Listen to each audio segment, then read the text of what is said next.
Hey guys, what's going on? You're watching or listening to another episode of the Money.Finance podcast, where we talk about everything money related to help you get your money right. So today we have another incredible episode, and the subject is how to keep money. Everybody make money. Even the guy who or the girl who gets paid the least amount of money in the world, she still earns something. But the hardest thing about money is how to keep it, because you need to know how to keep it, right? Definitely, guys. Welcome to the show. My name is DJ Sbu. Let's get straight into it. Now, we've written down some notes. He's going to share 3 of his points. I'll share 3 of my points as well. And a quick one, if you're trying to keep money, it's like you're holding a bucket. You're trying to fill it up with water. When it's got a hole at the bottom, you're never going to get anywhere because you're going to keep filling it in, but that hole at the bottom keeps leaking the water from the bucket. So, The first point from my side is eliminate your debt. You can write down notes if you have to. If you're trying to save money through budgeting but still carrying a large debt burden, start with the debt. If you're not convinced, you must add how much you spend servicing your debt each month, and you'll quickly see once you're free from paying the interest on your debt, that money can easily be put into savings. A personal line of credit is just one option for consolidating debt so you can better pay it off quicker. The most important thing that you can start with is sitting down with a pen, writing down having your own personal balance sheet, right? But the first thing to start with that I'd like to share with you is start by eliminating the debt. And before he continues with his second point, we want to quickly throw in that disclaimer in there that we are not financial experts. We know nothing much about money, only our experiences through some of the things that we've done in the past. And that's why we're just sharing our experiences. You must just go out there and get professional help. We're just here to share and encourage you to keep your money longer. Absolutely. And to my side, I'll start with the philosophy, and then I'll end off with some of the practical tactics that you can actually copy if you want to and use them in your own life. So growing up where we grew up from, it's like you said before in the previous episodes, that we have a bad relationship with money. Our philosophy around it is usually wrong. It's just misinformation, right? So you want to fix the philosophy first.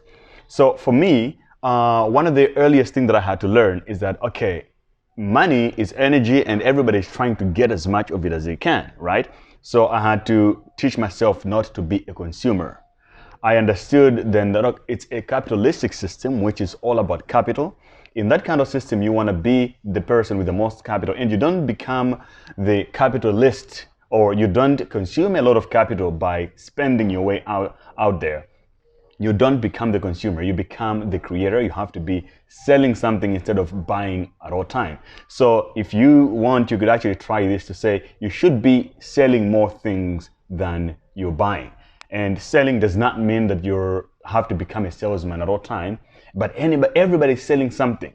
Anyone, whether you have a job, a full-time job, or you're a student, you're still selling something to the world. Just make sure that you're selling more than you're consuming. And one of my philosophies is also to create a healthy value system. And this, especially being a black person from the hood, this is not easy to achieve because our understanding of money or things that are valuable are usually coming from a place of insecurity. We're competing with the people around us just to prove that we're better than them. And usually if you're in the hood, wealth is having the newest pair of shoes, the shiniest clothes, a big car. You have seen it in the township where someone is living in the shack, but they have a BMW outside, right? So that is a value system problem, whereas people value things that actually takes away from them instead of valuing things that bring things to your life. If you want to make money, you want to have a healthy value system to know what's valuable. I'm not going to buy Gucci because I see it on TV every time and everybody thinks that it's the hardest thing to do. I would rather do what the smartest thing is to not buy the Gucci. I'd rather sell something and buy something that makes sense to my life. Your own point. Lovely. I love that point as well, which brings me to my second point. My second point says cut off your burdens. Cutting off your burdens could be something like stopping smoking or stopping alcohol or starting to take a lunch box when you go to work instead of having to have lunch money at lunchtime. Probably at lunchtime with lunch money, you're spending about 80 Rand or 100 Rands for lunch. But if you would have brought a lunch box from home, you could have just easily prepared from last night's food, or your wife, or your husband, or your daughter, or your sons, or even yourself. You could have just easily put or prepared for yourself some a lunch box, which would make you save money when you get to work. Even having things like staycations. We've seen a lot of us have been indoors because of COVID and lockdowns, etc. And I think that experience sort of opened up our eyes into seeing that, you know what, I've been locked down for all these months, and all this car that I've been paying for, nobody's seeing me drive it. Nobody's driving it. And actually, it doesn't even matter because I'm just sitting at home. What matters is time with my family. What matters is the future of my children. What matters is tomorrow and just being in the house. And then you get to see you spend less because you're not going out, you're not boozing with your friends, you're not driving, you're not wasting any petrol. The only thing that you need in the house apart from food would be things like expenses like Wi-Fi, because then Wi-Fi becomes a tool to help you make the money from home. So cut off all the burden expenses that you don't need. Absolutely. And actually, I can add to that. Another thing, adding to some of the things that you mentioned, is for you to gain something in life, in this case, you want to keep money, right? You need to be prepared to lose something, to sacrifice something. You know, from the Bible or the Quran, there is always a case for sacrifice. Yes. The Lord will tell you that, okay, for me to give you this, I need your son. Right? So I'm not talking about the same level of commitment or sacrifice, but it does mean, like you said, cutting down some of the things that you do. It can be something like like alcohol. If you're an alcoholic, maybe you're drinking every week or every day. That is money that could be added into your portfolio, investing into something, buying something that's really useful.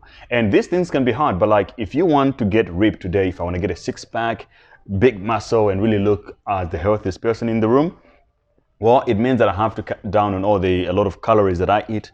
I now need to cut down time of something, maybe chilling with my friends after work. I need to go for a run. So you can see that you can't really cheat real success. You have to put in the work. But adding now to some of the tactics that I prepared that I was doing earlier. So when I was saving money, I used to fall into this pit of I would save a little bit, then I would lose it. Yeah. Right? I end up spending it on something. Yeah, because it's there. Because it's there. Accessible, yeah. And because you're not used to having money, your mindset is in the framework of like money is for spending. But I do have money. You're always thinking about what can I buy, right? So I tricked my brain by converting my money into a foreign currency, like the US dollar or the British pound, so that I can have it in a form that's not easy to spend. Eventually, it became Bitcoin as well. I started just buying Bitcoins because I knew that, okay, now I have money, but it's not really easily accessible. And I put some rules together for myself, meaning that don't lose money. I learned that from Warren Buffett or from Rich Dad, Poor Dad. And I added rules to myself that I will spend a certain amount when I reach a certain number. But also I added I used to borrow money when I have it. Meaning that if I receive my salary, I have money, I would pay myself first, like Robert Kiyosaki teaches. Pay myself first, I have money stacked in my room. But if I overspend my monthly expenses, let's say it's the 17th of the month, I've already spent my money. I would actually go out and borrow money from my friends when I already have my money somewhere in my bank account. Why? Because it's just discipline. If you don't get used to set up a rule to help you keep money, then you're just going to keep losing it. Then I'll pay my debt after I got paid for my salary. I have a portion where it still goes back to paying myself first. Then I'll pay the debt. Then I'll keep some money for daily expenses. Interesting. My last point would be invest, invest, invest. Right. Even if you don't have the knowledge really, try seeking out knowledge by listening to podcasts like these, listening to other people who are way better than us, professionals, and seeking professional financial expert or help, or just reading as much as you can as far as finance is concerned, and how and where to invest, because there's all sorts of different investing out there. But the easiest thing that you can try to learn to teach yourself to invest is property. I think real estate is the easiest that you can help yourself with, especially if you're a young person out there. You can, instead of having to buy your first car, rather still live with your parents at home and rather take that money and buy an apartment, or you can buy like a 4-roomed house, and then outside you can even erect some other rooms where you can get some tenants. And in the townships right now, one extra room outside the house goes for anything between 1,500 rands to 2,000 rands rental a month. And I've seen 4-roomed houses in the townships that have got 3 extra rooms outside. So imagine if each room is giving you 1,500, you've got about 3 of them, you've got 4,500 from the outside, and you're also letting out the 4-roomed house, the main house. The person they're paying you rent there, maybe 5 grand for the 4-roomed house, and you're also getting an extra 4.5 grand from the outside other tenants. You're making like a 10 grand from one 4-roomed house. Right. And the cheapest you can buy a 4-roomed house right now, if you are lucky in any township, is 3, 4, 500,000. Right. But in a lot of townships, 4-roomed houses, they are now worth at least $1 million. Right. Yes, you can buy it for 800,000, you can buy it for $1 million, but you can be lucky and get one for 3, 4, or 500,000. That's the easiest tip that I can share with you for you to start getting into investing. Now, once you are introduced into owning some sort of asset that is making you money through your tenants, but it's growing in value every year, you are well within your way of learning even more about real estate and how you can invest further. Absolutely. And lastly, I would say, like we have always said, that we're not financial advisors, but at the same time, you need to remember, there is no financial advisor, right? It's like your problem is unique, right? Everybody have money problems, but they're in different ways. So nobody has figured out this money thing yet. It's what like works for you might not work for me, exactly, right? So I mean, the financial advisor might be giving you advice but at the same time, he doesn't understand your problems at all, and he's not rich himself. I remember when I used to work, our boss once brought in a financial advisor to advise us on money. Yeah. This guy was, telling us about all these things we can do with money and all that, but like he wasn't rich himself.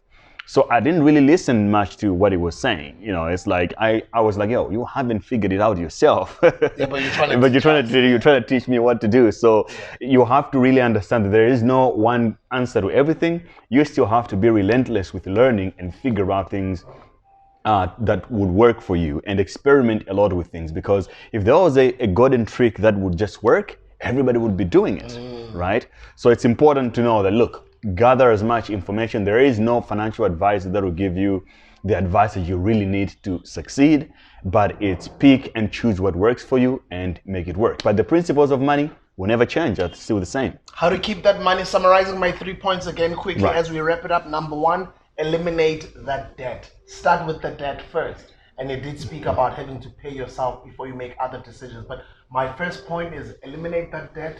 Number 2, eliminate or remove all the financial burdens. I'm talking about the expenses, as much of those as you can, as I've made those examples a little bit earlier on. And then lastly, my third point being invest, invest, invest. As I've just made a most simplest example right now, even if you do not have the knowledge to invest, even if you don't have a financial expert next to you, real estate would be your best bet as the most simplest form of you getting into investing. And as you get in, you learn more as you go. Absolutely. And just to wrap up my points, the philosophy is don't be a consumer, number 1. Number 2 is develop a healthy value system to be able to identify and figure out the real value of something, not the social status or the social value of what people are saying. There's always the first principles of how something is really made of. Just like this phone or this mag over here is made of a bunch of atoms, and then you can figure out what those atoms are made of. There's always a truth to something. So try figure out what the actual truth or value of something is, not because your neighbor and your friends think it's cool. And lastly, make sure you keep your money in a format that is not easily destructible. Like I mentioned, using foreign currencies or other digital currencies, or in some kind of way, or you can just have your own rules. Don't lose money, right? What are some of the things that you guys would still like for us to cover here? There's so many topics. Absolutely. Share with us in the comment section. Who are some of the people that you guys think we should still bring on the show? In the beginning right now, we're still trying to build that rapport between each other. We're still trying to build that chemistry. Yes. But as we keep flowing, we're still going to do lots and lots of episodes for you guys. Yeah. But we want you to help us make this podcast better. Exactly. And I mean, I do have things that I might not agree with him. He might not agree with me. And, eventually we're going to find a format of how we're going to discuss those kind of issues. Definitely, guys. This has been the Money.Finance. We're going to have our website very soon. It's launching, and you can find us on our social media platform. Great Jabesi, DJ Sbu. Awesome. Take care, guys. Thank you for watching and listening.